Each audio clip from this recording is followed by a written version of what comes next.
Let the world hear his voice. தேவனால் பிறந்தவன் தன்னை காக்கிறான், பொல்லாங்கன் அவனை தொடான். 1 யோவான் 5:18. மிஷனரி ஜான் பேட்டன் ஒருமுறை பணக்கார நண்பர் ஒருவரால் விருந்துக்கு அழைக்கப்பட்டிருந்தார். அந்த நண்பருடைய வேலைக்காரன் அந்த நண்பருக்கு ஒரு அழகிய கோப்பையிலே விஸ்கி ஊற்றினான். அதை ஜான் பேட்டன் கவனித்து விட்டார். விருந்துக்கு அழைத்த அந்த பணக்கார நண்பருக்கு தர்ம சங்கடமாக போனது. ஒரு வழியாக சமாளித்து கொண்டு, நான் என்னுடைய இருமலுக்காக இந்த விஸ்கியை டாக்டரின் பரிந்துரையின் பேரில் தான் மருந்தாக குடிக்கிறேன் என்றார்.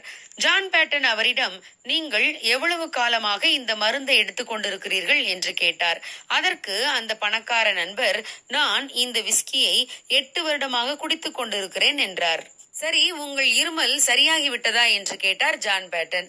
அதற்கு அந்த நபர் இல்லை என்று பதிலளித்தார்.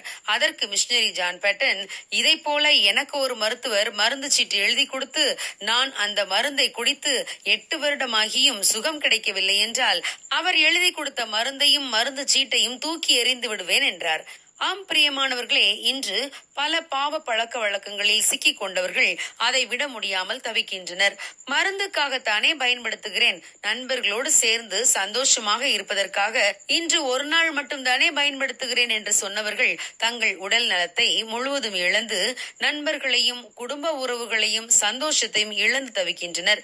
பாவம் செய்ய ஆரம்பிக்கும் போது அது பாவமே இல்லாதது போலத்தான் தோன்றும், நன்மையாக கூட தெரியலாம். ஆனால் முடிவிலே மரணத்திலே கொண்டு போய் விட்டுவிடும்.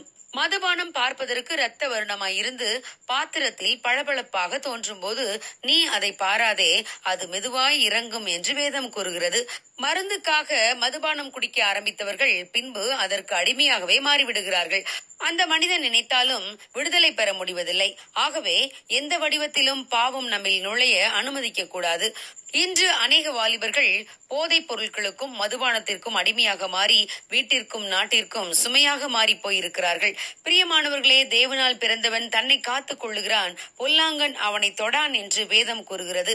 எனவே தேவனால் பிறந்த ஒவ்வொருவரும் பாவங்களுக்கு தங்களை விலக்கி காத்துக் கொள்ள வேண்டும். தேவன் தாமே நம் ஒவ்வொருவரையும் பாதுகாப்பாராக. God bless you. Have a blessed day.